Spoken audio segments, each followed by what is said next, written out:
Blog Talk Radio.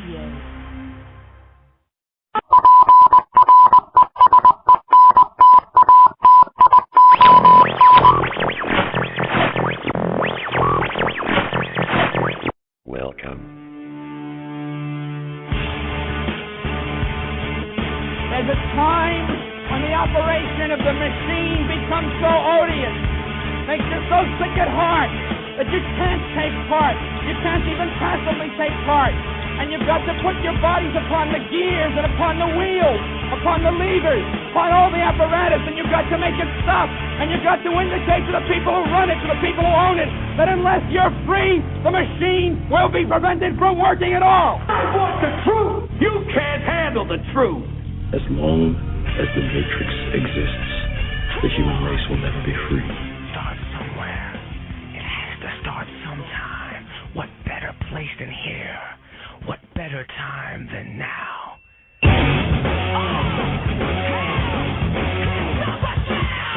Terrorists! Terrorize this.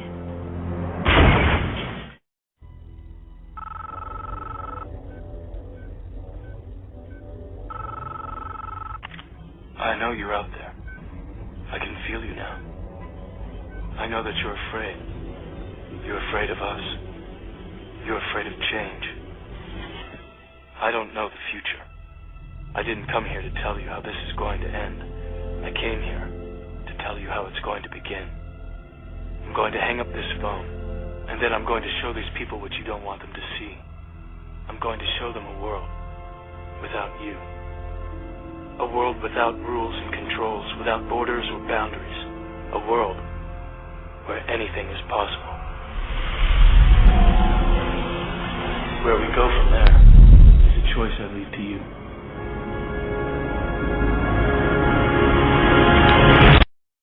Yes, we're going to leave it all up to us. Greetings, free thinkers, freedom fighters, future FEMA camp liberators, loyal and much appreciated listeners. It is Thursday, January 26, 2012, and you have found yourself dazed, confused, hornswoggled, and bamboozled. That's right. I got it in there. Here on the front lines in this war on our humanity. I'm your host, Darren Stone, broadcasting to you live from the FEMA region of them all. That's FEMA Region 1. Tonight's call-in number is 917-889-3064. All callers, all topics are welcome. 917-889-3064. That's right, I didn't do the normal, because remember kids thing. Couldn't come up with anything tonight. Drew a blank. That's what happens. But I have a lot of info and stuff to talk about, but let's do the normal, all right, let me just slow down. I have a confession.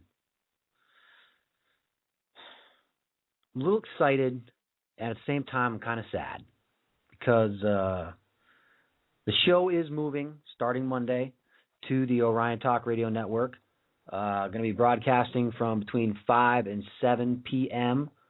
Same days, Mondays and Thursdays, just an hour earlier. 2-hour show. A few reasons why I did it.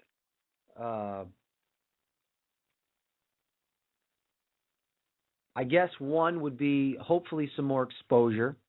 Although when that comes out of my mouth, this message is getting out by a lot of other people at the same time. So when I say more exposure, that's kind of like a self-centered type of thing for me in this show. It's not really what I meant, but I guess that's how it kind of sounds. But another reason why I did it is I have a lot of people that I respect over there, and I kind of wanted to be part of that team. And the Orion Network is really taken off. They're doing a lot of great things, and I think it would be a really positive and energetic environment to work in and also to be a part of. So, I'm going to urge all you guys that listen to the show normally to come over there. Jules has made my official Orion page, which I will be posting up as the link to my show now. And it's a chat room just like this, just like we're used to. So you guys can just hit that link and everybody just come hang out in there. Hopefully we'll have more people in there. And we can all be friends. So we'll try it out, see how it goes. I'm looking forward to it. And I would love to see some of my regular people over there with me starting Monday and Thursday. Make me feel a little more at home, you know what I'm saying? Don't throw me with a bunch of strangers. Come on, you guys, let's go. Let's go over there. All right, so anyway, that's starting Monday, 5 p.m., 7 p.m. Eastern Standard Time, the front on the Orion Talk Radio Network. All right, and also let me get the normal info plugs out there. FrontRadio.net, that's the official website for the program. If you haven't been there, I will say you're missing out, okay? It's a virtual cornucopia, overflowing cornucopia of information and subjects covered at the FrontRadio.net. All your live Earth and space tools. Is that what it is? Earth and Sky tools. Man, I can remember the name of that button. Earth and Sky tools for all your live weather, real-time weather info, including CMEs, which I have to say, anybody else kind of confused about this full Halo CME thing that we were all supposed to get worked up about? I'll admit I got a little worked up about it. I did. 24 hours after the thing hits us, NASA's saying, and the storm is dying down. Now, if anybody, you guys that know about these things, usually they'll ramp up over 24 or 48 hours. But this thing advertised as I think, what was the wording? A solar hurricane, I think is the wording NASA used. And rerouting plane flights and anticipation of failing portions of the grid and all of these things. And then 24 hours later, it's just over. That's over. That was it. You can't trust these guys. Never a straight answer. So the NASA acronym holds true. Never a straight answer from those guys. I mean, and I'll always go back to this. We had the M3 class solar flare, and they saw auroras all the way down in Alabama. So it seems like some are overhyped purposely, and some are definitely underhyped purposely. And let's be honest, everybody. I mean, do we really know that the things we're seeing on, say, SOHO and LASCO satellites, as far as sun activity, do we really know that that's actual current live feed? We don't. So, anyway, I just had to bring that up. It's been bothering me. It's bothering me. They make me feel dumb. They make me feel dumb. They this big hype, full Halo, like looking down the barrel of a shotgun. The thing was moving at like 22,000 kilometers per minute or hour, or some ridiculous speed. Nothing. All right. Anyway, that's my little NASA rant. Sorry. Anyway, email. If you want to shoot me an email, it's thefront@live.com. Caller, I see you there. I'll get to you as soon as I'm done with these plugs. So it's thefront@live.com for email, show suggestions, tips, cool pictures like my listener Joe. Joe, you know who you are out there. Sends me awesome pictures, just landscape pictures, places he goes. This guy goes all over. I don't know where he's going, but I want to go to the places he goes. What else do we have? Oh, yes, of course, the fascist book cries out for your attention. So if you're on the fascist book, the Facebook, appropriately named, check out the front of the Facebook and like it for me, please. What else do I have for you? Tonight I have Rad Chick's latest radiation fallout forecast. And for more radiation info, check out Rad Chick on Facebook and FukushimaFacts.com. Also, my friend Stephanie Sledge, GovernmentRag.com. A lot of troop movement Stephanie has been reporting on. And we're going to talk a little bit about that tonight, the military training in downtown L.A. that is taking place right now. And also, of course, Orion Talk Radio Network. I believe it's oriontalkradio.com. And check them out on Facebook. And also our little fledgling info page, Behind the Curtain, on Facebook. Behind the Curtain. Check that out. All right. So, all right, I already kind of talked about the New Deal over to Ryan. Another thing, just before I was going on the air, I saw this headline, U.S. outrage. This was right as my intro was playing. U.S. outrage as Egypt bars Americans from leaving. Come on, does anybody else find the humor in this? I mean, first we have Libyans overrunning, I guess we call them crucial buildings of government structure in Libya. After, of course, we took part in what was the word? Kinetic military action, not a war. Everybody, listen. When you're conducting kinetic military action, the bullets are different than when you're actually engaged in war. They're different bullets. Everything's all the same. It's like tag. You probably have like safe zones and home base and things like that. I don't know. Maybe it's like flag football. Everybody wears a flag and nobody shoots anybody. They just pull the flag. Kinetic military action. So we go over there and help out Libya from the incredibly oppressive Muammar Gaddafi, and the place falls into ruins, supposedly being run by the Muslim Brotherhood, and the citizens and good peoples of Libya are storming the gates after all of our help. And here comes Egypt.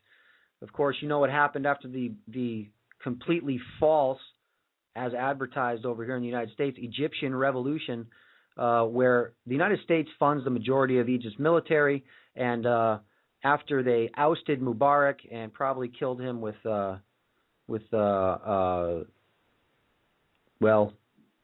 something like weaponized cancer, who knows? The Egyptian military took over, and and now they're refusing to let Americans leave the country, and we're upset about it now. On the surface, just on the surface. Is that kind of nutty? Does anybody find the humor in that whole thing? All the good things we supposedly... Hey, look, what? These people don't like depleted uranium and COINTELPRO in their electoral process, and they don't like subversive groups undermining the people's constitution. People don't like that over there. What's wrong with them? That's the American way, everybody. Just trying to give it to you like we have it. So unappreciative. All right, let me get to my caller, Jeff, before I get into the topics of the evening. Hello, Jeff. Oh, yes. Good evening, Darren. How are you doing? Good evening, sir. Yes, I have a news story for you. On Monday, there was a fake anthrax attack at the Israeli consulate in Boston. Really? Oh, yes. You'll find this on CBS News. You'll find it on Blips. It's a very little reported story, and the sender gave the Israeli consulate a letter that said anthrax on it, and it was a hoax. But considering that there's a level 4 biohazard lab in the area open for business at level 2, it kind of makes you think. In fact, I was there when it happened. I was in the Boston area, and I seen the fire trucks, so I knew something was up. And then the next day, I found out from a person what it was, and then I sort of wanted to dig into the news to get the second witness, and I read it from an Israeli newspaper, and then I read it from the CBS news blurb on WBZ. Hey, Jeff, did the stories coincide with the Israeli news source and the and CBS? Yeah, pretty much. Not much was said about it. I watched a little clip on CBS and so forth. It was usual nonsense, and you know what? This stuff really makes me think, because you know what? Something like that could very well happen, except it won't be fake. It will be real. It'll be militarized anthrax, probably. Who knows? It could be, yeah. Anything like that could happen for sure. Oh yes. And stuff I've been saying for previous years about another 9/11 attack, because you know they're ramping up the police state. You know the laws are in the books. Yes. And so forth. So I don't have to tell you. And as far as health is concerned, what does the initials DE stand for? Oh, okay. I believe diatomaceous earth. You got it. Boy, am I a smart guy or what? You are, Jeff. You listen to a lot of talk radio. That's why. In fact, I take diatomaceous earth. Do you? What do you think about it? No, it's good stuff. I take it every morning before I go to work. I mix it in with the Kurt Wilson oxygen, and then I put in colloidal minerals. Great stuff. I combine everything. Nice. And it works very well. It's very good for digestion, like you said. And Jeff, is that why you started taking it in the first place? Well, I took it originally for my teeth, but diatomaceous earth is a good all around substance. It's good for everything. Yeah, and it's pretty cheap too. Oh yeah, very cheap. That's the strength of it. The size I have is a big bag of it. I mean, it's several pounds, so it's really good stuff. And you know what's funny is I have a sheep thing on YouTube, and you know what? As I'm looking at the sheep, I'm saying to myself, you know what? The American people are just like sheep. They don't care about anything. But just wait till the rug gets pulled out. Those sheep are going to turn to rioters. Before I go, you ever see the movie Trading Places with Dan Aykroyd and Eddie Murphy? Yes. When Dan Aykroyd had the rug pulled out from under him, and Dan Aykroyd turned into this homicidal maniac. Yeah. Well, that's what the white middle class is going to turn into. Homicidal maniacs when they get the rug pulled out of them. They could, Jeff. But you know what? People in the hood and bad areas are going to come in and invade the rich areas, and that's what Obama and that crowd wants. In fact, I went to an SEIU meeting, and I'm telling you something. It was pure communism. Sitting in that audience and listening to the screed of taking the wealth away from the rich guy. The rich guy needs to be plucked like a bird. Yep. And so forth. And we need to give the wealth to the workers. That's what I felt like. I felt like I was in a communist rally. Yeah. Yeah. And while they're bitching about the rich guy, they're not looking at the central banking system that has ripped them off for $15 trillion. Oh no, of course not. They're looking at the white CEOs, right, and so forth. You know what? The white CEOs are going to flee this country when the time is right. I mean, my concern is not the white CEOs. My concern is, like you said, the banks, and then the people above the banks, and so forth. So I handed this article out to a couple of high-level SEIU people. That's what I was there for. Was to see a friend or two of mine, and do some stuff like that. But they do endorse candidates. They had Elizabeth Warren, who's a complete communist, there speaking, and then they had some city officials of Boston. And I'm telling you something. It's all this. Give money to the blacks. Give money to the Hispanics. These poor oppressed people. I mean, Robin Hood was cool. At least Robin Hood took money from the right place. I mean, if you look at Robin Hood, because the left always uses Robin Hood as an analogy. Robin Hood took money from the government and gave it back to the people. Right. These schmucks want to take money from the rich white guy and give it to the minorities like some third world banana republic. And I'm not a racist, but I know what I'm looking at. Yep. And I've seen this from the inside. So anyways, Darren, I figured I'd share these pieces of news with you, and do have a great night. All right, Jeff. Thanks for calling, my friend. Jeff, you're going to join me over in Orion, I hope. All right. That's pretty interesting. I didn't hear anything about the hoax anthrax attack on the Israeli consulate. I guess it doesn't surprise me. Nothing does. All right. So let's get into Radchick's current latest, I should say. She put this out yesterday. Fukushima fallout forecast. I have not heard this myself, so I will learn along with the rest of you. This is your 3-minute radiation fallout forecast for Wednesday, January 25th, 2012. The following areas in Canada, the U.S., and Europe have the highest potential for radiation fallout based on current and forecasted precipitation, jet stream, and water vapor analysis. In Canada, heavy rain is currently on radar from the Weather Office of Environment Canada in most of BC, with a reprieve for the central provinces, but a line of rain extending from east of Toronto up through Quebec City and covering the St. John's Peninsula. Vancouver, Toronto, and St. John's are also under the edge of the jet stream, increasing the potential for fallout in these three cities. In the U.S., current radar on IntelliCast shows rain on the coastal areas of Washington and Oregon, with snow inland moving into Idaho and Montana. A rain-snow mix over the Dakotas is currently moving into Minnesota and Wisconsin in the next 24 hours, as well as snow that is currently in New York State moving east. Heavy rain is also over Texas, which may move into the southern states as strong storms over the next 48 hours. The jet stream placement will once again put the West Coast and East Coast as the areas of highest risk. Alaska and Hawaii are currently in a low-risk category because of the absence of the jet stream. In Europe, Satellite 24 from Satellite Deutschland shows heavy bands of precipitation currently moving through Northern Ireland and the UK, but the most extreme fallout areas will be in Norway, Sweden, and Finland for the next 48 hours. There is also mild concern for the southeastern European states, as rain is scattered there also.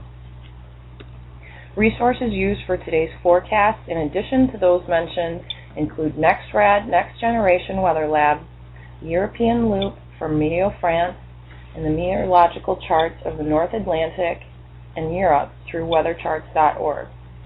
With the recent increases of radiation measurements in Japan and ongoing ocean releases, where most of our West Coast storms are generated from, it is more important than ever to be vigilant in your avoidance of high-risk times for fallout and incorporate mitigation efforts into your day-to-day life. Remember, radiation exposure is cumulative. Please visit FukushimaFacts.com for up-to-the-minute news, information, and mitigation tips. It is possible to live a healthy life in spite of this threat. This message has been brought to you by Radchick and the Orion Talk Radio Network. We care about you because your government doesn't. Stay safe. Thank you, Radchick. We appreciate all your hard work. The poor girl, she's gone through some rough things since she started reporting some truth news. It's not my business to divulge the things she's been through, but she's had a rough time of it. All right, so there you go. Stay out of the rain, people. Look, I'm just saying, it's not fun to get caught in the rain anyways in January, so just use precaution, stay out of the rain, stay out of the snow. Pretty simple. That's it. Just for this year. Let's see what happens. Let's see here. All right, so let's get into some police state news. And I apologize. I forgot to put this up in the show description. I meant to. I've been meaning to cover this all day. This LAPD joining in a multi-agency tactical exercise in Los Angeles. This is actually written by former guest, current show host on Orion, and owner of EndTheLie.com and the End the Lie Facebook page, Madison Rupert. The article goes on to say, I find it quite interesting that I live in Los Angeles, that I have heard nothing about this. Obviously, this is not headline news, as these urban police military exercises usually occur under the radar to some degree. Thankfully, an astute reader emailed me about this exercise. Okay, blah, blah, blah, blah, blah, blah, blah. I haven't read this yet, everybody, as you may be able to tell. Let's see. This drill is completely closed to the public, and there's a suspicious lack of coverage in the media, especially in the establishment media, when it is covered. They highlight that it won't interfere with our daily routine, completely ignoring the larger factors at play. So before we go on a little bit with that, let me just say, by not reporting it, I don't think it's not an effort to hide it, I don't believe, because you're not going to be able to hide it if you're in downtown LA, and if something's going on in downtown LA, most likely the rest of the country and then the world will hear about it. It's not like it's a small, out-of-the-way place. My interpretation of this not being really reported, or being made any big deal of in mainstream, and not just this particular troop exercise, but all of them that take place, because a lot of them do. They take place all the time. They'll have different drills that will depict terrorists taking over schools, because that happens all the time. Yes, I know somebody will say, well, what about the Russian school? Okay, all right. There's a story about that, but not tonight.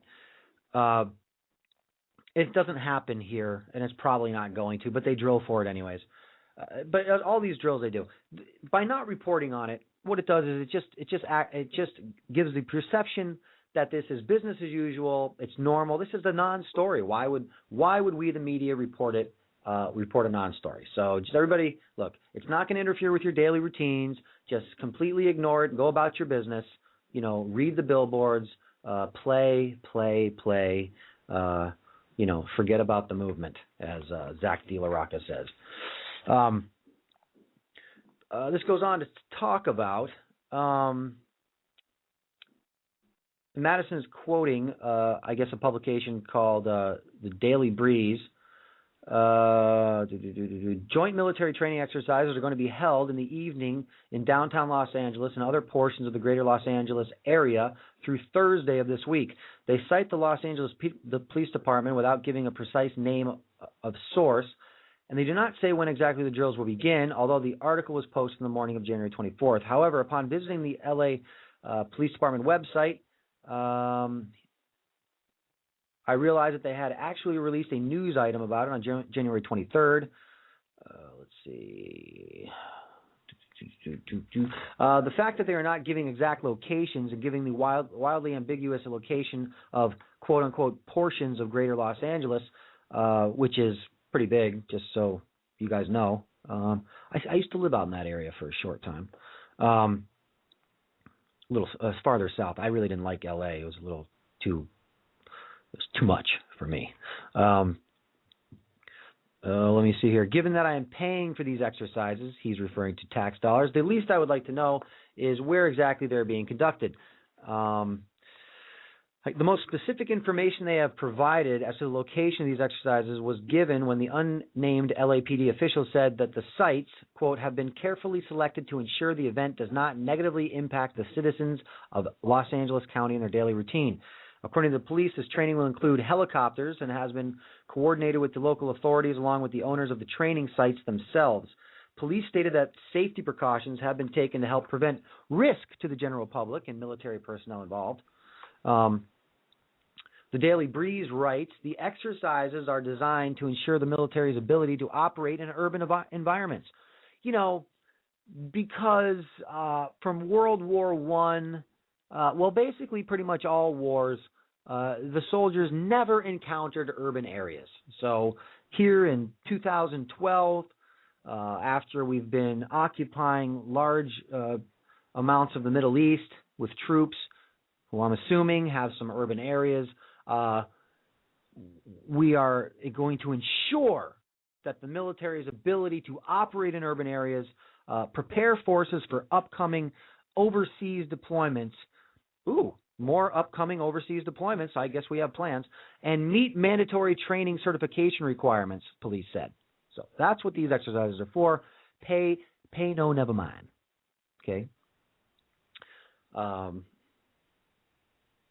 Madison goes on to talk about in this article, let me see. Hold on. Let me just make sure. Okay. As Death by 1,000 paper cuts aptly points out, this is not just an isolated, innocuous joint military police exercise. In reality, this is part of a larger trend of joint exercises between the military, police, and Homeland Security, which is further blurring the lines between law enforcement and the military. Of course, there is the fact that the police have been militarized by the Department of Defense in order to create a kind of de facto martial law through programs like the Pentagon's 1033 program, but these drills are a much more naked incarnation of this trend.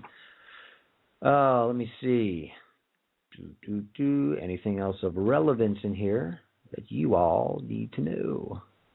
Well, I guess now I just posted this up on the Front's Facebook page, and again, that will be on the FrontRadio.net page as well. So check that out from Madison Rupert. And, look, does this make sense, everybody? I mean, any way you slice it, any way, doesn't matter which way you slice it, any way you slice it, this is bad news.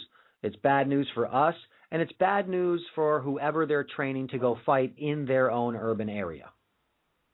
Let's think of it. Let's all just put our heads together for 1 second, and let's think of what urban area might they be getting ready to fight in. Not sure. I'm thinking maybe Iran. So they have some nice urban areas. Here, perhaps. I don't know. Anybody have any suggestions? 917-889-3064. I guess with all the military guys, the police, hasn't it gotten so far? Like, I'm 43 years old, right? Hasn't it gotten so far away from police that we used to know? The depiction of a police officer in his goofy hat and his slacks and his belt and button-up shirt, walking the beat around your town, to now full body armored, masked, black helmeted, assault weapon stormtroopers. Whatever happened to the whole protect and serve? I actually have a clip here from Joe. Joe, the wheelchair-bound police officer from Family Guy. He has some good advice for police and military to uphold their oath. Check it out what Joe says. You took an oath just the same as me, Sheriff. To protect and serve, not to harass and douche. Just because you have a badge doesn't mean you can treat people any way you like. And as a law enforcement professional, you have an obligation to be more ethically upstanding than the average man, not less. That's right. To protect and serve, not to harass and douche. Really. That's what should be on the sides of police cars now. To harass and douche. To harass and douche. All right. So Barry Obama, Satoro, bailed out on his court hearing today. I don't know who was actually expecting him to show up, but it's to challenge, I guess, his right to be president, his citizenship, his being born in the United States. His lawyer boycotted it. So there you go. Next time I'm summoned to court or someone subpoenas me to court, I'm just going to boycott it. I'm boycotting that. Right? We can do that now. So he just boycotts it. Not going to. And I'm boycotting it because it's just ridiculous. It's based on factless lies. I think. Well, I'll tell you exactly what his lawyer said. Hold on. His lawyer said,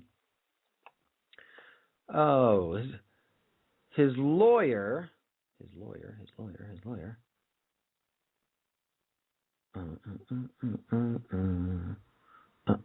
I had it here. Again, working off the browser, people. I know, not your problem. I can't find it. But yeah, he just boycotted the subpoena and man,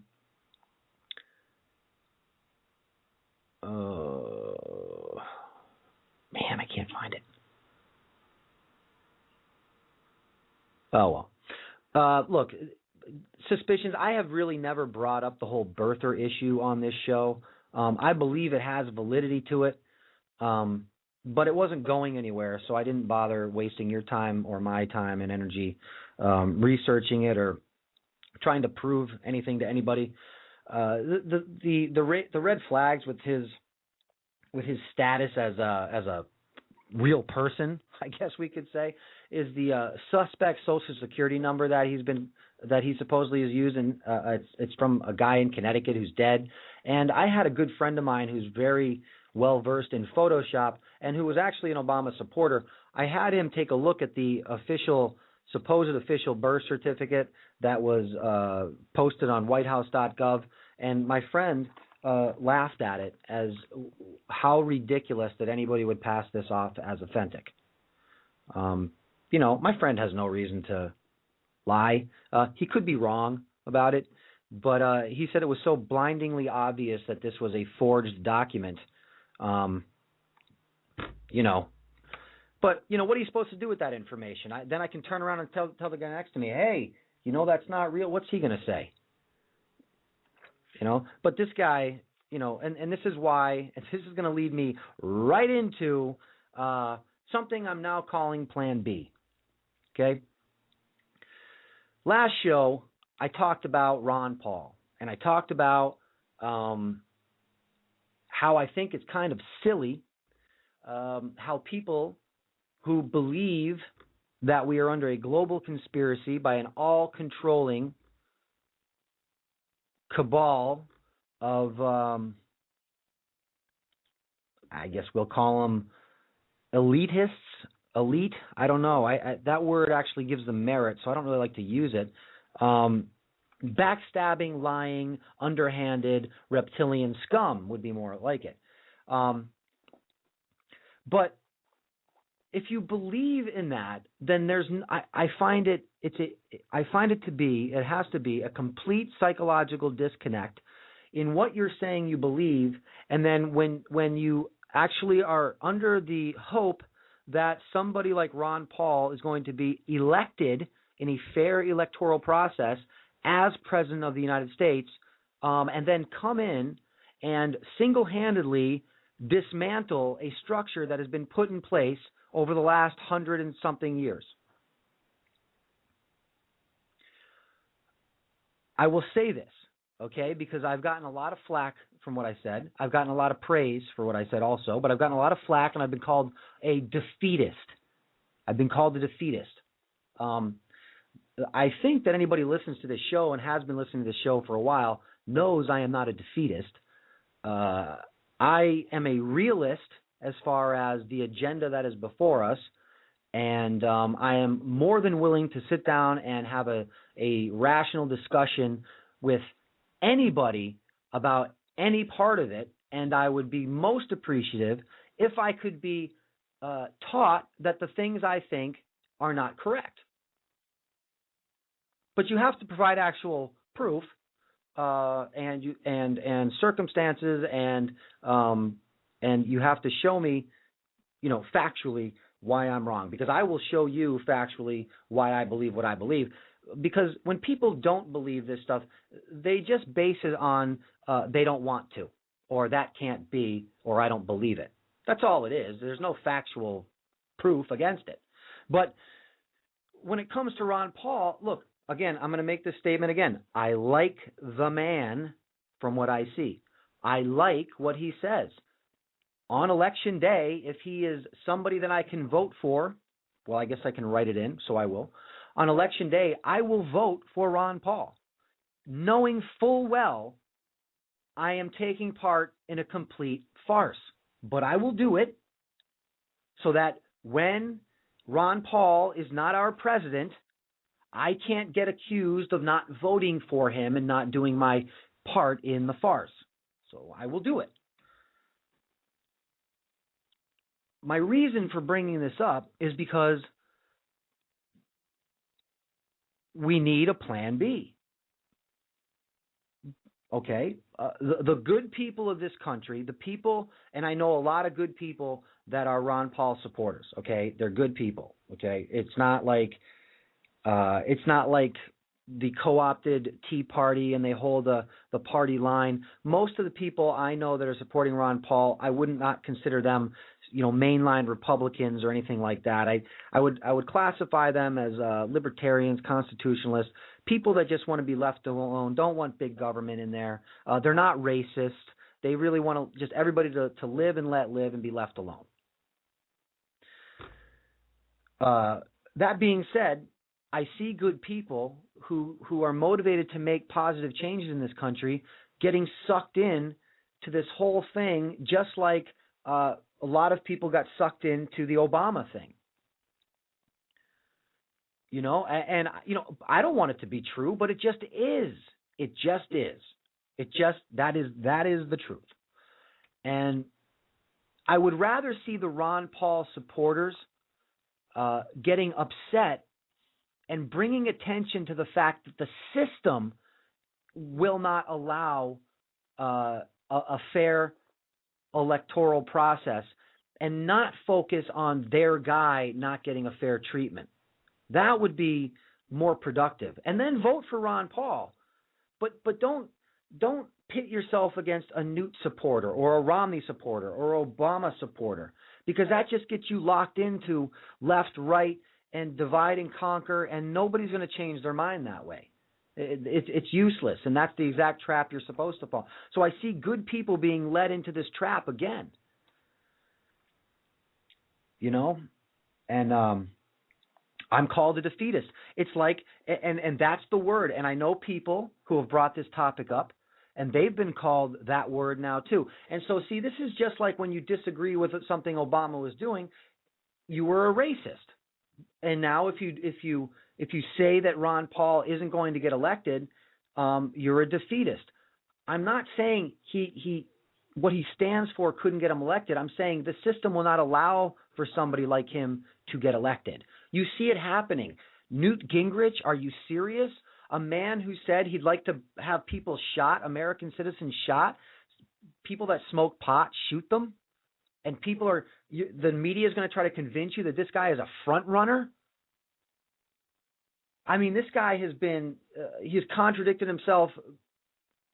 He's been a consistent contradictor for his entire political career, which is another bad phrase.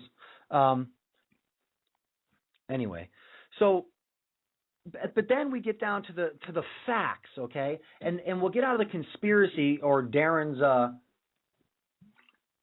version of the electoral process, and we can go right to some facts about voter fraud, Diebold voting machines, and that should tell us all that there is no voting process. It's there. I mean, just, do you know how much they must laugh at us? They're looking down. They're looking down at us from their glass or crystal towers, and they're looking at all the little sheeple go to their voting booths, and they're just laughing, and they're just laughing as you go do it, because we're all falling for the fact that, you know, we have some type of freedom in this country. We vote for something. The only thing we vote for is who wins American Idol and Dancing with the Stars. I believe your votes are probably counted there, but hey, I wouldn't be surprised if that crap was rigged too. And see, when you have shows that you actually vote on, it reinforces the psychological belief that voting is a real thing and works in this country. There's a reason there's shows that have voting like that, to get you to believe there's a voting process. Here's a little info about Diebold voting machines. Let me see here. Let's see. When asked to comment on allegations by Bev Harris that the Diebold software may have been designed to facilitate fraud, Rubin described the claim as ludicrous. Rubin could dismiss the allegation of deliberately fraudulent design in Diebold software because his team never examined the Diebold software in question. Well, I didn't look at it, so therefore it must be not true. Incredibly, this software keeps not one, but two Microsoft Access data tablets of voting results. It's like a business keeping two sets of books, which you know is illegal. The two tablets are identical copies of the votes collated from all polling stations. The software uses the first table for on-demand reports, which might uncover alteration of data, such as spot checks of results from individual polling stations. The second of the two tables is the one used to determine the election result. So you see that? The first set of books is open for anybody to see, and this is where we correct our mistakes, but it's not the one. It's not the one we count the votes with. No. That's the other book. You can't see that one. So we can make a little comparison between laws, regulations, if you will, between Las Vegas slot machines and electronic voting machines. A Las Vegas slot machine. The state of Nevada has access to all software, and it is illegal to use software that is not on file. Electronic voting machines, the software is a trade secret. How's that? Pretty good, right? Trade secret. You don't know how that crap works. Las Vegas slot machine. State gaming inspectors show up unannounced at casinos to compare computer chips with those on file. If there is a discrepancy, the machine is shut down and investigated. Spot checking on electronic voting machines. No checks are required. Election officials have no chip to compare with the one found in the machine. There's no reason to have a chip to compare if you're not going to have an inspection, right?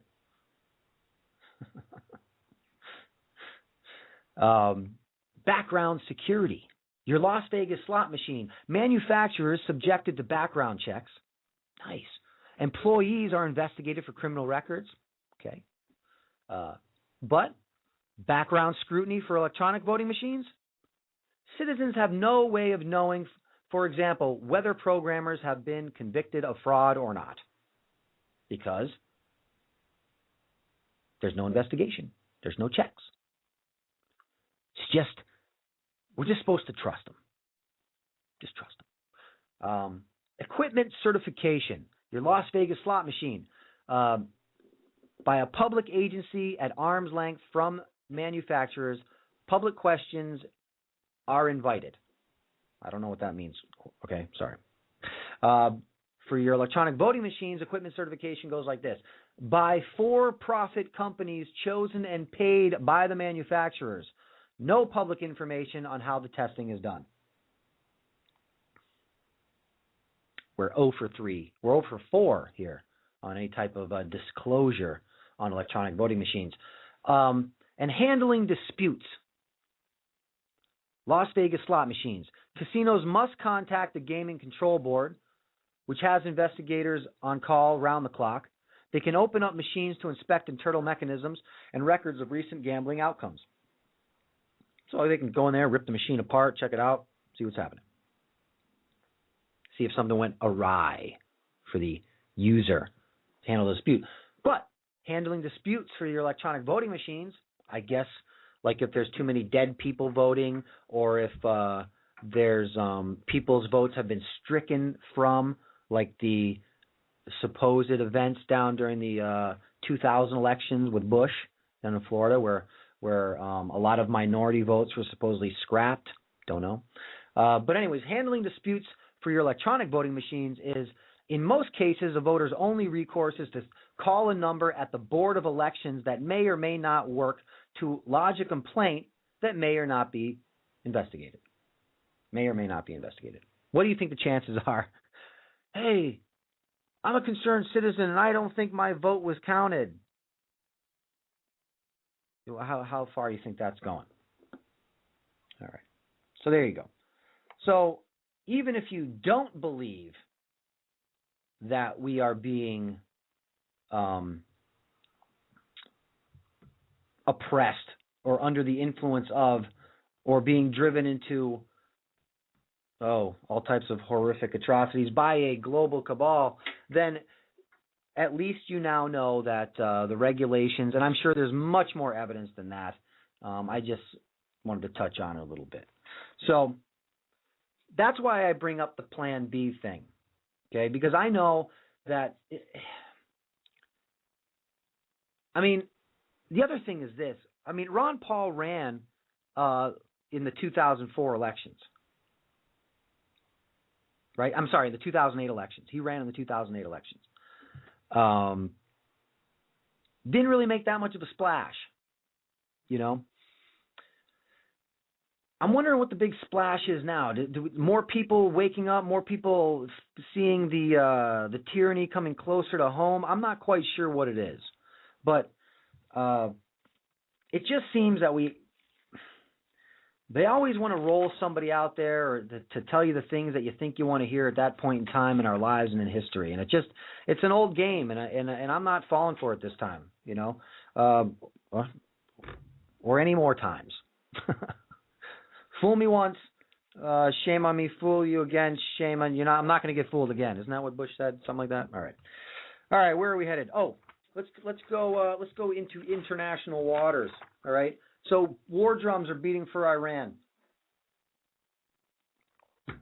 I saw this video with a very dramatically produced video, just like 2 minutes or so, where it talked about a possible false flag scenario dealing with Iran.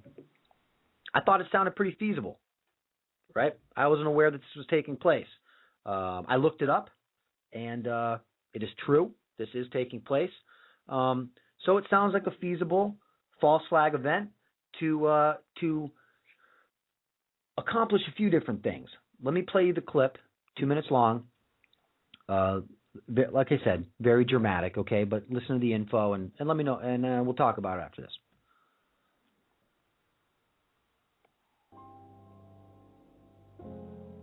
It's got a little bit of an intro, some music. Hold on. You'll recognize the voice. Sounds like anonymous almost, but...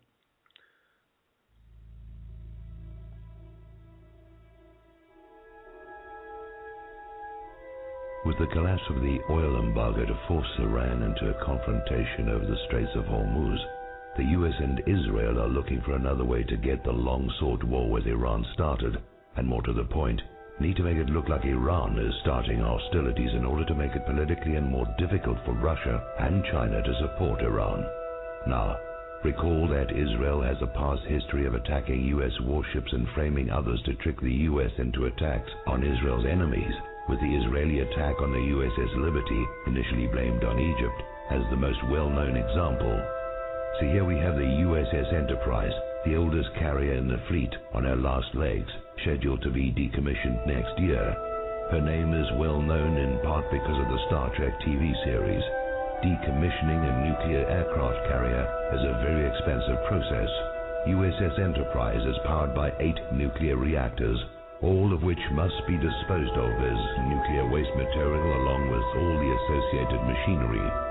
The US Navy would save a great deal of money, more than the scrap worth of the steel, if USS Enterprise were to be sunk in the Persian Gulf, where the radioactive mess is someone else's problem to deal with. So why send an ancient warship at the end of a useful life into harm's way? The same reason Franklin Roosevelt moved a bunch of obsolete warships from San Diego to Pearl Harbor, while their newer carriers and warships were well away from Hawaii on December the 7th, 1941. Israel has 3 Dolphin submarines, given to her by Germany. They have been seen transiting the Suez Canal in the past, and could well be operating in the Gulf of Oman, even the Persian Gulf by now, lying in wait for a used-up and obsolete warship, more useful as a sacrificial lamb and an actual weapon, a ship with American sailors to be attacked as Israel attacked the USS Liberty, then to be blamed on the designated target, Iran, by a compliant media. If you agree with this analysis, please post this video everywhere you see this carrier story. If we can make them doubt a false flag will be believed, maybe they'll call it off. You know, as I was listening to that clip, I just had another realization. And sometimes I'm late to the party, but ships, boats, have been the events that have led us into the major conflicts. Am I wrong? I don't think I'm wrong. I'm just thinking off the cuff here. Well, obviously he mentions Pearl Harbor. Wasn't World War I because of the sinking of the Lusitania? And wasn't Vietnam based on the false flag event in the Gulf of Tonkin? And now we have the ship buildup off the coast of Iran. Not that Iran's on the coast, but you know what I'm saying. Right? Isn't that true? All these wars were started by the attack or sinking of boats. We fall for it every time. Every time we fall for it. Now, that makes a lot of sense, that false flag scenario, in my opinion. Ships getting ready to be decommissioned, which it is. I checked into it. 8 nuclear reactors on the thing. You know, this is the other thing. Why are we building ships with nuclear reactors? How do we get rid of those? What's the decommissioning process for that? I didn't look it up. I probably should have. I wonder if it's out there. I wonder if the information's out there. So there you go. World War I started by the sinking of the Lusitania. World War II started by the sinking of irrelevant boats in Pearl Harbor. We all know, well, you should know by now, that was pretty much allowed to happen, Pearl Harbor. Stand-down orders, kind of like during 9/11, where Cheney would not let our interceptors intercept the supposedly hijacked planes. Same crap. They pull the same shit over and over and over and over again. And they get away with it because, it's multi-generational. A couple generations later, the new generations will fall for it. I don't know. Made a lot of sense, so that's why I thought I'd play it. All speculation, of course, based on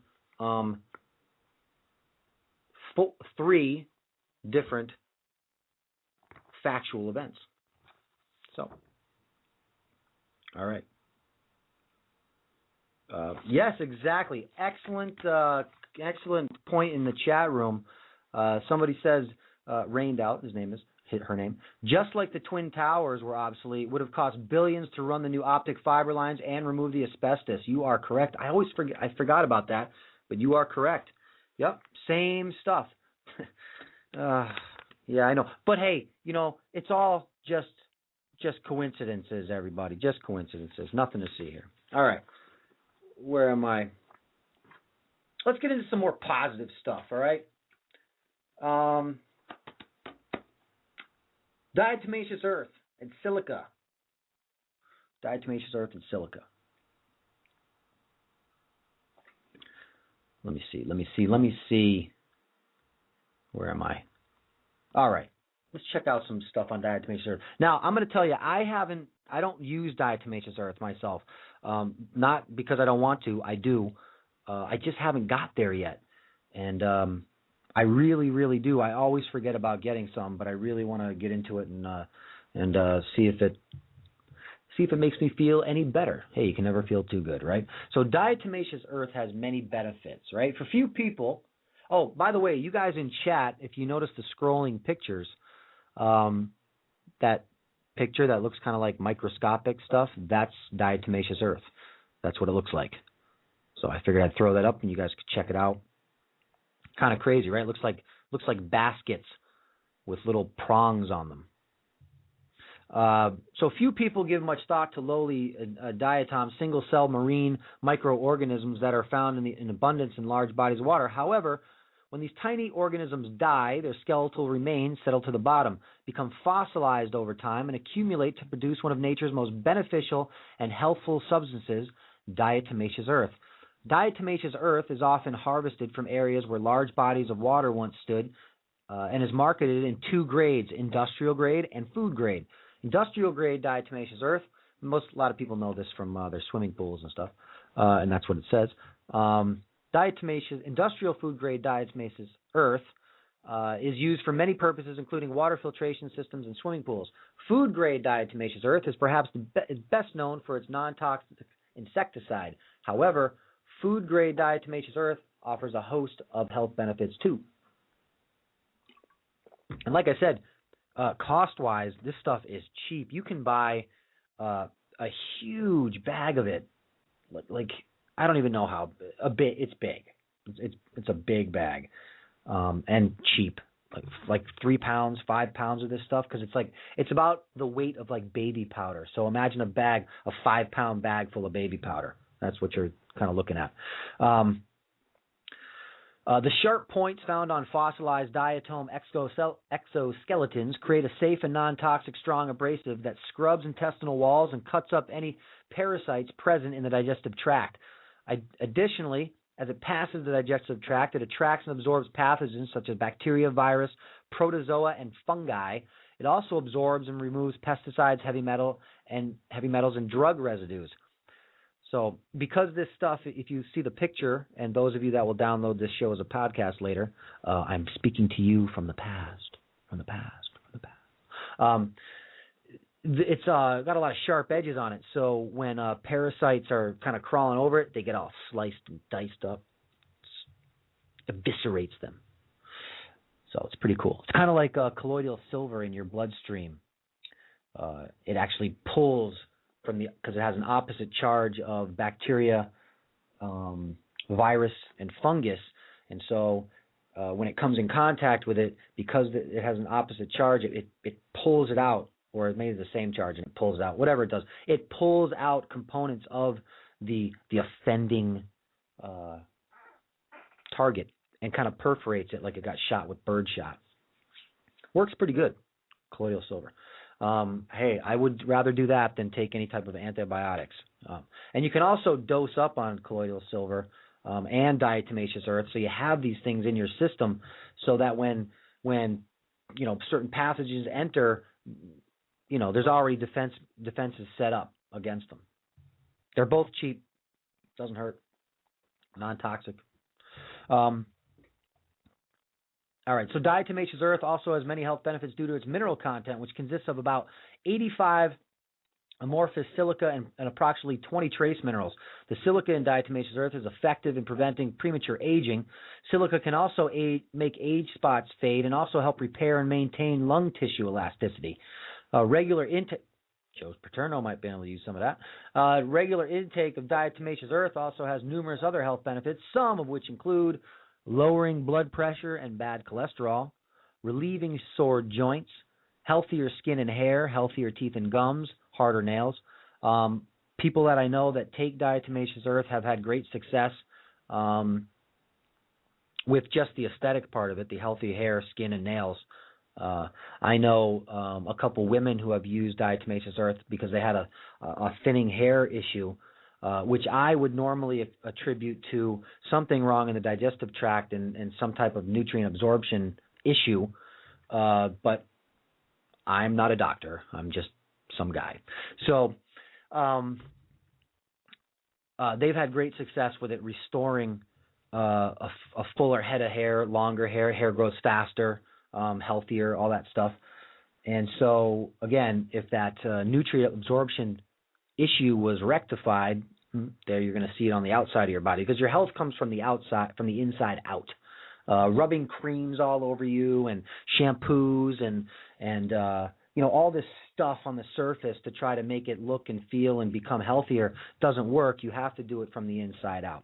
Just how it goes.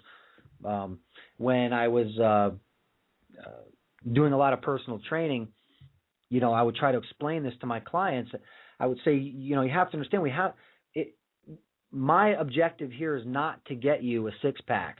My objective here is to make you a healthier person. The six-pack will be a side effect of that. So we'll probably get one of those, or we might get one of those, I should say. But that's going to be a side effect of you becoming a healthier person. And by the time you see a six-pack on you, you're going to be, on the inside, a whole lot more healthier than you are now. And that should be making you feel better and more energy and, more positive outlook, less depression, all that stuff. So diatomaceous, back to this article. Diatomaceous earth does not have an unpleasant taste. Simply mix 1 to 2 tablespoons daily in liquid or food. Since diatomaceous earth does not dissolve, it may be necessary to stir a few times while drinking to prevent settling. As some people experience high energy levels, it is best to take it in the morning hours. Diatomaceous earth benefits pets and other animals similarly to the way it does humans, and it can have other benefits as well. For example, rubbing diatomaceous earth on their coats to ward off fleas and ticks and given internally is an excellent dewormer, right? It will slice up that offensive worm in your beloved pet.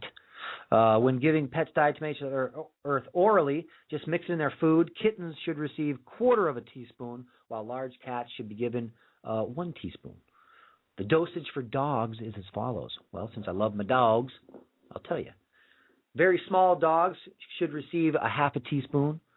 Dogs under 50 pounds, 1 teaspoon. Dogs 50 to 100 pounds, 1 tablespoon. And dogs more than 100 pounds, 1 to 2 tablespoons. Diatomaceous earth can also be added to kitty litter and pet carriers to reduce odor. Gardeners can find that diatomaceous earth is a dream come true. Yes, it's very good for your garden to protect against insects and some other stuff. But let's see what it says. The sharp points scratch the exoskeleton of insects, causing them to dry out and die in the powder. And the powder also absorbs fats from the hard exoskeletons of the insects, drying them even further. It makes excellent pesticide, effectively controlling aphids, thrips, mites, snails, and slugs without harming worms or beneficial soil microorganisms. Let me see here. There's an important note here in this article, so let's check it out. Industrial-grade diatomaceous earth, which has larger quantities of highly crystallized form of silica, should never be inhaled due to possible health risks for the lungs. When using food-grade diatomaceous earth externally, such as in the garden or on pets, it is probably a good idea to wear a mask, a dust mask, and gloves. Breathing in too much food-grade diatomaceous earth may irritate the mucous membranes in the nose and mouth and may dry out your skin. Once the dust settles, it does not pose a threat. Diatomaceous earth can also dry out your skin if you get exposed to too much of the dust. So it's an internal thing, people. It's internal. And it'll be in your pet's hair, and that's when the bugs are crawling on your pet's hair. They'll get all sliced and diced up. Oh, let me see here. Yeah, I'm moving at a snail's pace, I know. Just kind of kicking back a little bit. Oh, let me see. All right. Okay.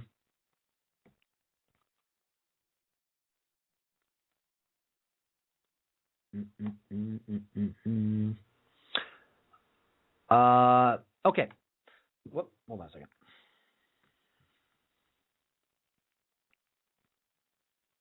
All right. So diatomaceous earth, like we said, it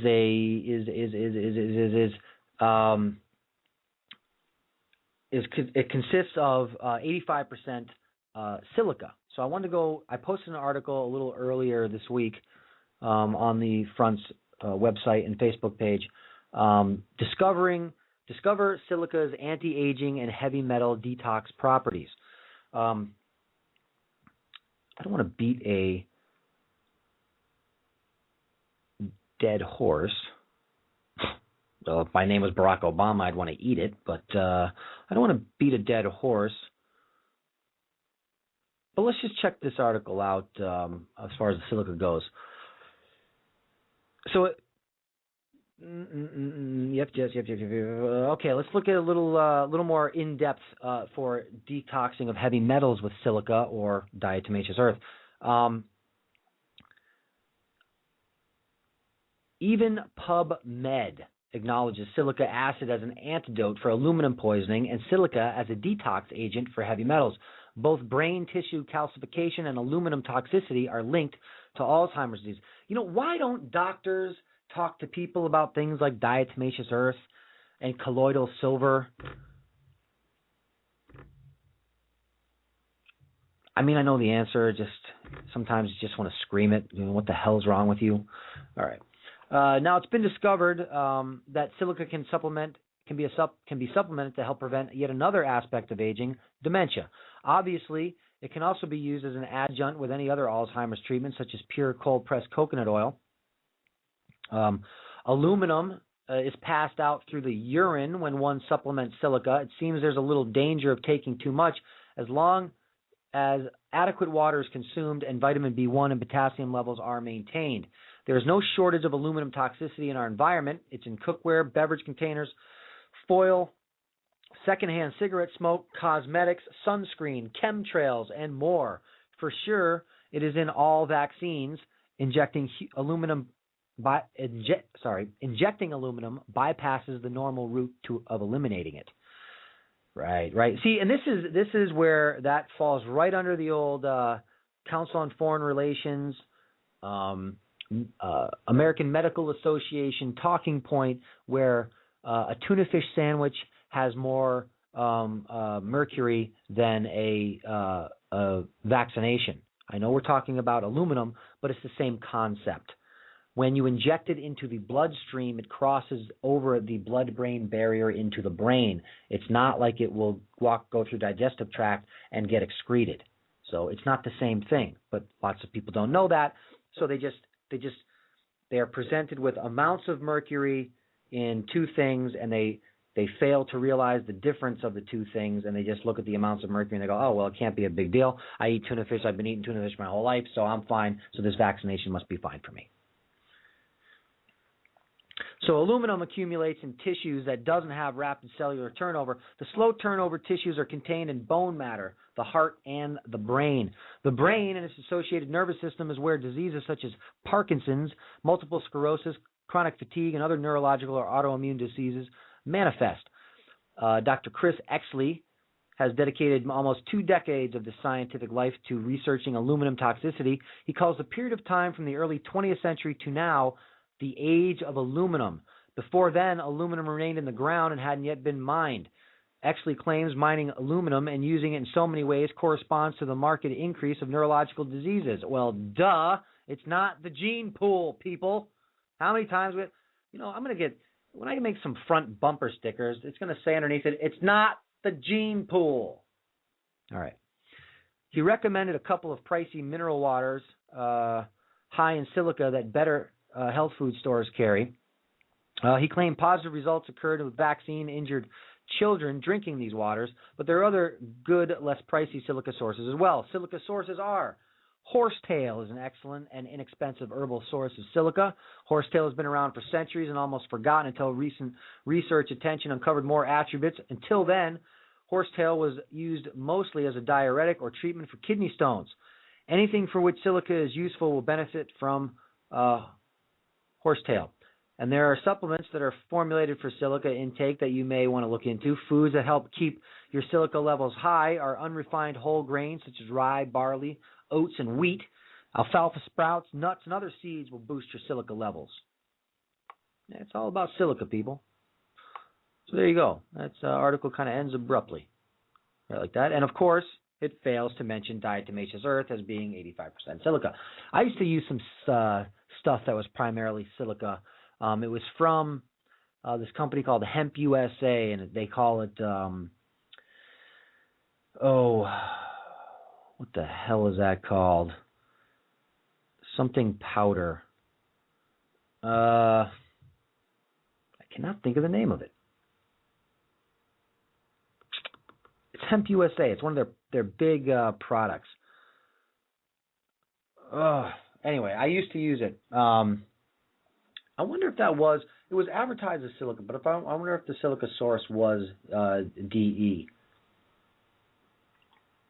DE, people, not DU. No.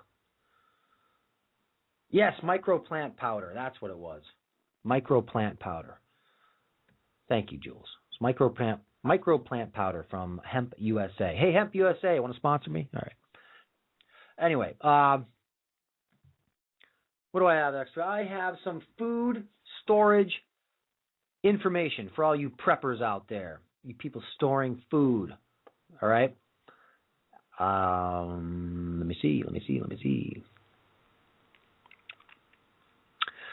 The reason I thought I might go over this is because I had to dip my paw into my storable food earlier this week, and much to my dismay, some mice had gotten into it. And I was not too happy about that. How did I know that?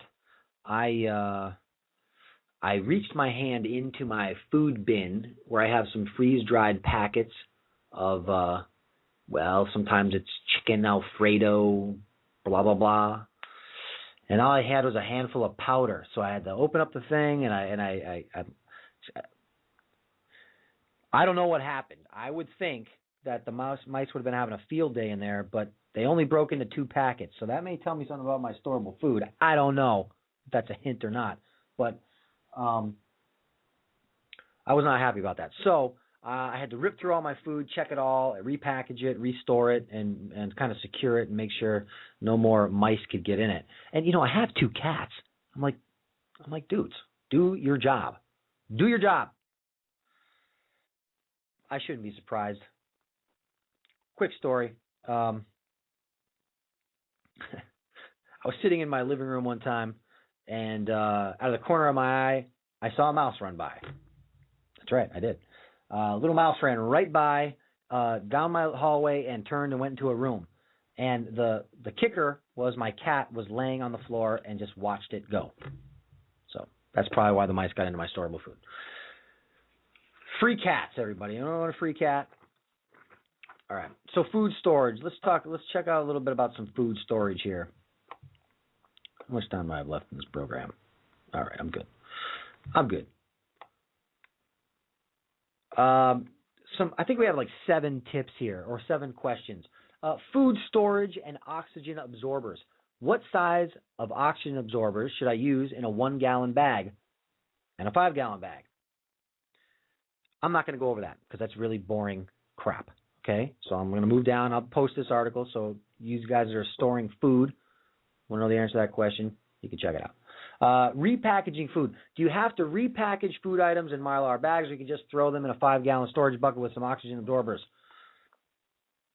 You know what? I don't even want to do this article, so I'm not going to. Forget it. Let's go on to this one. That is boring. Sorry about that. It looked better earlier. What can I say? I'm trying to do like a segment thing in my show. You guys getting that? A little segment thing? All right. Whatever. All right. I guess we could do this. Let's go back to this. I have this article that I was going to kind of work into my plan B, or what are we going to do when Ron Paul is not the president? What's the next plan? And it has to do with lying, this article. And why it's so hard to get people to understand facts when you're telling it to them, because it's been set up to produce a point in time in the thought process when rationalization stops and belief systems kick in, and belief systems and denial kick in and take over rationalization. And it's a thought, it's a process, it's a line. You can see it. You can talk to somebody, and you can present some evidence, some factual things that they could easily verify for themselves, and then you'll say something, and they'll be like, "No way, I don't believe it. No, I don't believe it." Without looking into it, it's just not true because they just don't believe it. That's all. So I was going to work this in, and I guess I'll go back to it. So let's check this out for a second.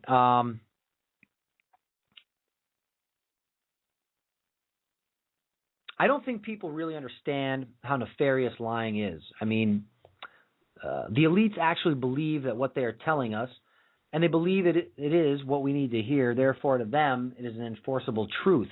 And that's true. They believe that. And that's when I say wording is extremely important to dissect when people like the supposed president is up there saying something. Okay, now I'll use a very simple example, and it's probably not even an accurate example, but you'll understand what I'm saying.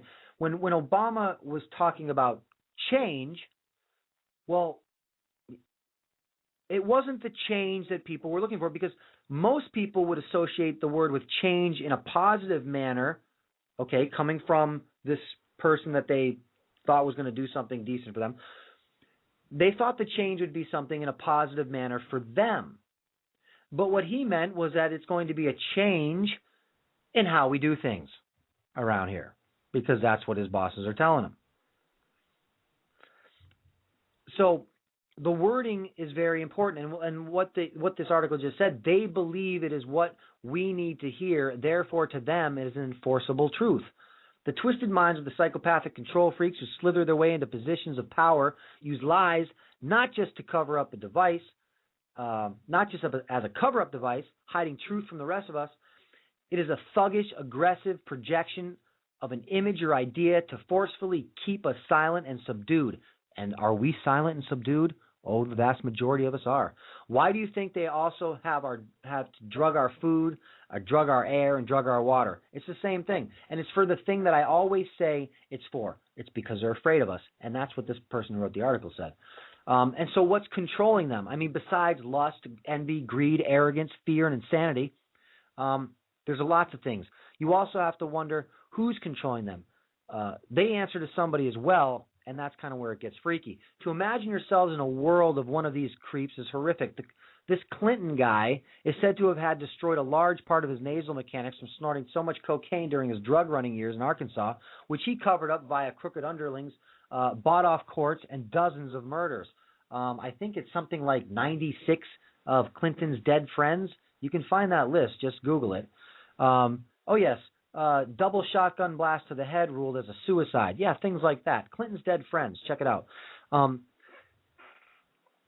As he presided over 2 terms of destruction, including the government massacres at Waco, which was a lot of people look at it as a sacrifice.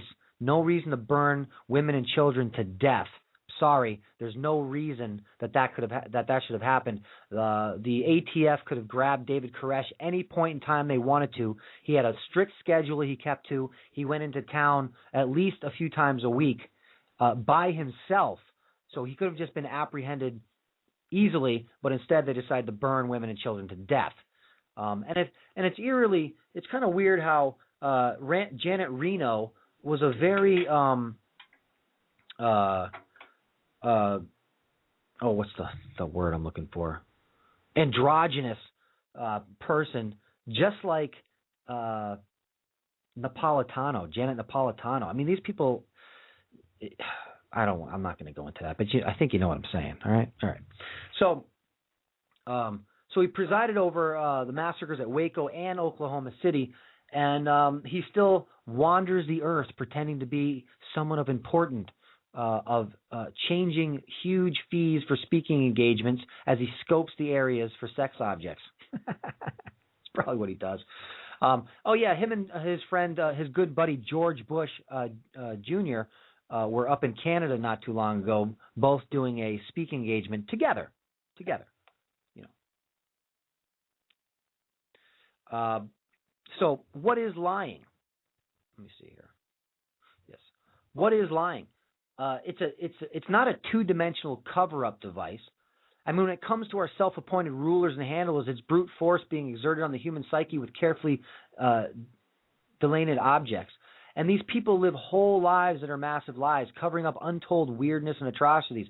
When you see the horrendous truth that some of these characters would pretend to portray some caring father figure in the American White House, it is truly dumbfounding. I mean, this is true, right, everybody? I mean, listen, how can Barack Obama rest his head at night when he supposedly has 2 little girls? Okay, look, I wouldn't be surprised if that whole family was a CIA invention, you know? I mean, how can a man okay anthrax vaccines being tested on children when he has children? Anything tested on children. How can he sleep at night knowing that the depleted uranium being spread all over the Middle East is killing children and mutating babies? And how can he sleep at night when drone attacks are killing children in Afghan cities and towns? If you look on the Front's blog, which you can get to from the website, if you scroll down a little way, a story I wrote a while ago was called it was about Afghanistan, and there's a picture of a girl in a bathtub who's being decontaminated after her tent, was hit by a U.S. missile. Her tent. I don't know why you need a missile to take out a tent. I could go kick it over with my foot. But we use a missile anyway. So I don't know how people like this can do what they do. You know, like this guy is saying that wrote this article. But let's get on to how this works. It's called cognitive dissonance. This term gets a lot of play, but it is also so essential in knowing and understanding how we're being tooled. If you guys remember, me and Madison Rupert talked a lot about this when he was on the show. The term cognitive dissonance is used to describe the feeling of discomfort that results from holding 2 conflicting beliefs. When there is a discrepancy between beliefs and behaviors, something must change in order to eliminate or reduce the dissonance. So while a lot of psychological factors are at play, even though we're living in a warmongering, violence-promoting, promiscuous, sensationalized fear and scarcity-based atmosphere, you'd rather believe their promises that everything is fine and getting better just to get by and not rock the boat. Overload mind screw mission accomplished. That's what they want you to do. They don't want you to care. They don't want you to question. They don't want you to think. And they want you to belittle and shun anybody who does. Politicians are the perfect example of cognitive dissonance. You're constantly hearing one thing while they do another, i.e. my example of NASA in the beginning of this program. It's continuous, so people don't just tolerate it, they accept it. And the more they do that, the more the illusion can be imposed. And believe me, they are piling it on. It will soon be illegal to question authority. Well, they already have free speech zones, right? If I'm not standing in this designated box, okay, that the stormtroopers are surrounding, that my designated free speech box, if I step over the line and voice my opinion, wham, I'm arrested. I saw it when I was at Occupy Wall Street. They were just waiting for your foot to slip off the curb of the sidewalk so they could charge you with impeding traffic and arrest you, and probably give you a couple knees and elbows and slaps and stuff on the way to the station. I mean, you know, I assume illegal to question authority. It is right about around the corner, and you can bet, you know, these shelved censorship bills like SOPA and was it PIPA? Was it PIPA? Something like that. They're going to sneak this crap in some Fund Newborn Babies Act, so that you can't vote against it. And if you say don't, oppose oppose the Love Newborn Babies Act because it has it'll crush the flow of information and we won't know anything. We'll be subjected to only corporate controlled media. We'll become a bunch of mindless idiots, even more so than we are. And people are like, oh my God, he's a terrorist. He doesn't want to support the Love a Newborn Baby Act. Wolf in sheep's clothing, people. Every single time. These people, their game gets so old. I mean, it gets so old. Let's look back at the boat example I just gave. It's so old, man. We're going to keep going for this. We're going to keep going for the electoral process. Let's take matters into our own hands and get together as one big scary group. Okay? It's time to do that kind of thing. Oh, let's see. So if they told you the truth, okay, if they actually told you the truth about how your world was, you would freak out and their machines would stop. That's only going to happen when they want the whole thing to collapse, and sadly, that's most likely right around the corner. People are getting it more and more, but the global awakening has the elites nervous. They have a plan, a very nasty one. The depopulation agenda has been exposed thoroughly, but never so chillingly as in the words of slithery Zygmunt Brzezinski, whose daughter, by the way, is co-host Mika Brzezinski on Morning Joe. You know? And her father is an integral part of Council on Foreign Relations. And when beautiful young Mika was questioned, hey, your father's attending the Council on Foreign Relations, or your father's attending the Bilderberg meeting, she's like, what's that? What is that? I don't know what that is. Oh, my God. Anyway, in one of his instructional talks following this clearly articulated concern over the global political awakening, Brzezinski said, I once put it rather pungently, and I was flattered that the British Foreign Secretary repeated this, and as follows, namely, in earlier times, it was easier to control 1 million people. Literally, it was easier to control 1 million people than physically kill 1 million people. Today, it is infinitely easier to kill 1 million people than to control 1 million people. There you go. So, on that note of pleasantry, everyone, because I'm running out of time, I mean, look, this guy is one of the main guys engineering your society and your way of life, and he's telling you it's easier to kill you now than convince you of anything, just in time for all kinds of legislation to lock you up and strip you of citizenship. All right, everybody, remember, I'm on the Orion Talk Radio Network 5 to 7 p.m. starting Monday. Links will be up. All right? And good night, and take heed to these words of wisdom. Your choice is simple. Join us and live in peace, or pursue your present course and face obliteration. We shall be waiting for your answer. The decision rests with you.